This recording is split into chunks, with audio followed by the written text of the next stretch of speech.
Yes, mambo vipi? Popote pale ulipo, karibu sana. Hii ni Charles Beda TV na huu ni Mchakato Jimboni.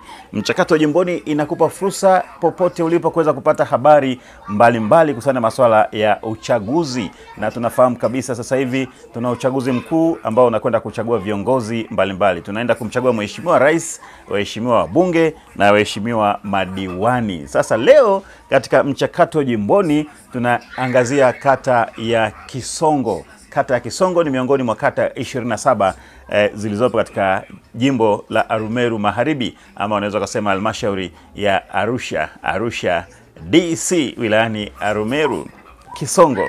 Na kabla ya kuendelea zaidi kuangazia kata hii ya Kisongo, tafadhali usisahau kubonyeza kitufe cha subscribe. Bonyeza pale subscribe ili uweze kuwa wa kwanza kupata habari hizi punde zinapotokea. Subscribe pale, bonyeza kitufe hapo, alafu moja kwa moja unakuwa wa kwanza kupata habari mbalimbali kupitia Charles Beda TV. Mchakato Jimboni, kata ya Kisongo. Kata hii ya Kisongo ambayo imepakana na kata takriban kama vile kata ya imepakana na kata ya Musa, lakini vile vile kata ya Otumet, vile vile kata ya Mateves, kata hii ya Kisongo. Diwani wake wa sasa hivi kwenye kata hii ni Mheshimiwa Godson Loningo. Godson Loningo ndiye diwani wa kata hii ya Kisongo. Godson Loningo ni mzoefu katika siasa hizo za kata ya Kisongo. Alikuwa katibu wa CCM wa kata hii ya Kisongo, kwa hiyo anafahamu vizuri kabisa michakato ya wajumbe. Manake amekuwa katibu wa CCM wa kata kabla ya kuwa mheshimiwa diwani wa kata hii ya Kisongo. Na wakati wa mchakato ambapo yeye aliingia, hii ni awamu yake ya kwanza 2020 ndio aliingia pale mheshimiwa Godson Loningo. Katika mchakato ule 2020, miongoni mwa watu ambao alichuana nao katika kinyang'anyiro kile ni pamoja na Mwalimu Maglani, ambaye yeye na Maglani walipishana kwa kura chache, lakini hata hivyo yeye akafanikiwa. Chache sana, alikaribia kwa karibu kabisa Mwalimu Maglani kwenye kinyang'anyiro kile cha kuwania udiwani kata ya Kisongo katika uchaguzi ule wa 2020. Godson Loningo kwa mujibu wa tetesi ni kwamba yeye yumo anatetea nafasi yake ya kuomba ridhaa kwa wajumbe kuweza kumpitisha tena kwenye kura za maoni ili aweze kuwa diwani wa kata hii. Sasa yapi ambayo yatamfanya Godson Loningo wananchi wale wamuelewe? Kwanza kabisa ni utekelezaji wa ilani. Ni jinsi gani ametimiza majukumu yake katika utekelezaji wa ilani. Hicho ni kigezo cha kwanza ambacho bila shaka wananchi wale watakiangalia na kumpima nacho. Bila shaka watampima na kigezo cha kuangalia utekelezaji wa ilani. Ni mambo mangapi ameyafanya katika kutekeleza ilani ya Chama cha Mapinduzi. Mojawapo katika swala la miundombinu kamefanya nini, katika swala la elimu kafanya nini, katika swala la afya na mambo mengine kama. Lakini pia mahusiano yake na jamii yakoje, anashirikiana vipi na wananchi anaowaongoza mheshimiwa Godson Loningo. Hayo yote wananchi bila shaka watayaangalia na kuweza kuangalia, je, wampe kura endelee tena kuwa diwani wao ama la. Yako mengi, lakini zaidi pia mheshimiwa Godson wa kichache kwa ufupi kabisa anaweza kujivunia hata ile shule ya sekondari, shule mpya ya sekondari ya Lovelukun imejengwa wakati yeye akiwa mheshimiwa diwani. Shule mpya sekondari ya Lovelukun ambayo sasa hivi inapokea wanafunzi na inafundisha kama kawaida. Mkuu wa shule hiyo akiwa ni Mwalimu Mkonongo. Ni miongoni mwa vitu ambavyo kwa uchache kabisa nimesema nikutajie hivyo. Godson Loningo yumo kwenye kinyang'anyiro cha kutetea nafasi yake ya udiwani kwenye kata hii ya Kisongo. Na nimesema walipishana kwa karibu kabisa na Mwalimu Maglani ambaye katika kura za maoni 2020 hakufanikiwa, lakini alikuwa amemkaribia kwa karibu kabisa. Na Mwalimu Maglani inasemekana yupo kwenye kinyang'anyiro cha mwaka huu 2025 kwa mujibu wa tetesi mitaani. Kwa sasa Mwalimu Maglani ni mwenyekiti wa jumuiya ya wazazi kata ya Kisongo. Yeye ni mwenyekiti wa jumuiya ya wazazi kwenye kata hii ya Kisongo, Mwalimu Maglani, na anasema kuwa anawania yumo kwenye kinyang'anyiro cha kuwania nafasi hiyo ya udiwani kata ya Kisongo. Mambo yatakuwaje sisi hatujui, mimi sijui, lakini na wewe pia hujui. Wananchi ndio watakao fanya maamuzi yao, wananchi hususan wajumbe wa kata ya Kisongo. Mwalimu Maglani wanamuonaje? Yeye kitaaluma ni mwalimu kama anavyosema, ni mbobezi na siasa zake zile za wastani, anajua techniques na mbinu za kuweza kuwacheki wajumbe. Kwa hiyo naye yumo, sio kumchukulia poa. Lakini mwingine ambaye anatajwa kwenye kinyang'anyiro hichi ni mwenyekiti wa umoja wa wanawake UWT kata ya Kisongo. Huyu si mwingine bali ni Violet Ngowo. Violet Ngowo anatajwa kuwa miongoni mwa wanaowania kinyang'anyiro cha udiwani kata ya Kisongo. Violet Ngowo, yeye kwa mujibu wa taarifa ambazo Charles Beda TV inazo, ni anajitahidi kutimiza majukumu yake kama mwenyekiti wa jumuiya ya UWT, akishirikiana vyema kabisa na wamama wanawake wa UWT, lakini amekuwa na tabia pia ya kusaidia jamii. Amekuwa na tabia ya kusaidia jamii. Na Violet Ngowo ni mfanya biashara akiwa ana kampuni yake inajulikana kama Vai Real Estate. Vai Real Estate. Kwenye Vai Real Estate anahusika zaidi na masuala ya uuzaji wa viwanja. Anauza viwanja. Kwa hiyo kama mtu anahitaji kiwanja na nini, Vai Real Estate pale Kisongo, yeye ni mtaalamu wa masuala hayo, anawauzia watu viwanja. Na hii imemjengea umaarufu na sifa na kujulikana maeneo mbalimbali Kisongo na nje ya Kisongo. Sasa Violet Ngowo, mwenyekiti wa UWT kata ya Kisongo, naye anatajwa kwenye kinyang'anyiro hiki cha udiwani kata hii ya Kisongo kwamba naye yumo, na yeye ni mjanja kwenye kujua jinsi ya kujipitisha na kuongea na wajumbe. Kwa hiyo Kisongo mambo ni moto. Mambo ni mazito. Mwingine anayetajwa ni pamoja na Freddy Simel. Freddy Simel ni msomi mbobezi huyu kutoka pale Kisongo, lakini pia ni mfanya biashara naye huyu mbobezi kabisa.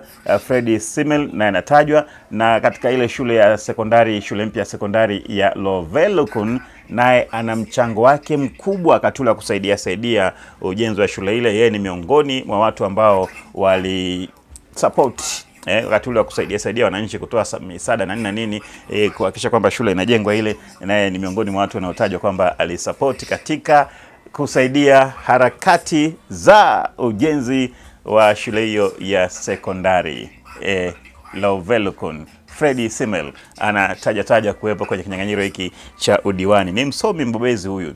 Mimi na wewe hatujui, hizi ni tetesi tu kutoka kule mitaani kata ya Kisongo, kutoka maeneo mbalimbali, kwa mama ntilie, mama lishe huko mitaani, maendesha bodaboda, vijio mbalimbali na kadhalika. Lakini ni tetesi, zinabaki kuwa ni tetesi.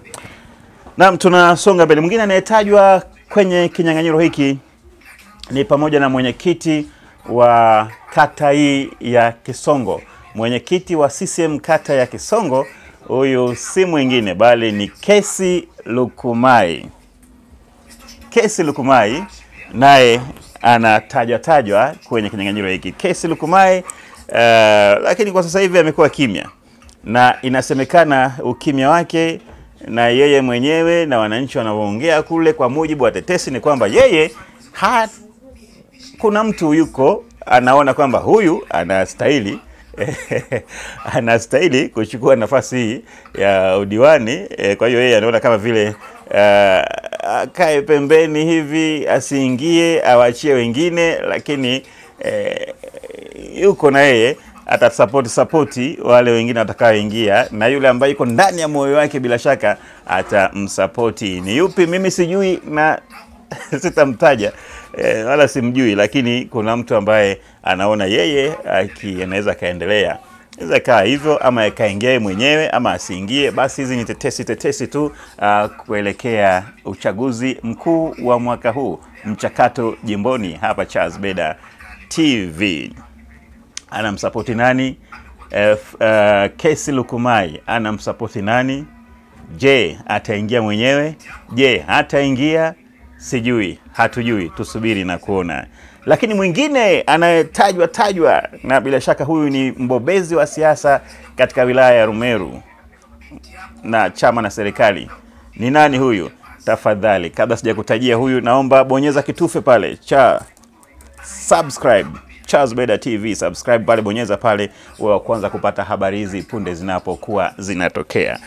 Bonyeza tu pale unapata habari hizi. Sasa mwingine anayetajwa katika kinyang'anyiro hiki, tetesi mitaani huku na kule, maneno yamekuwa mengi. Huyu ni mbobezi katika siasa za wilaya ya Arumeru, chama na serikali.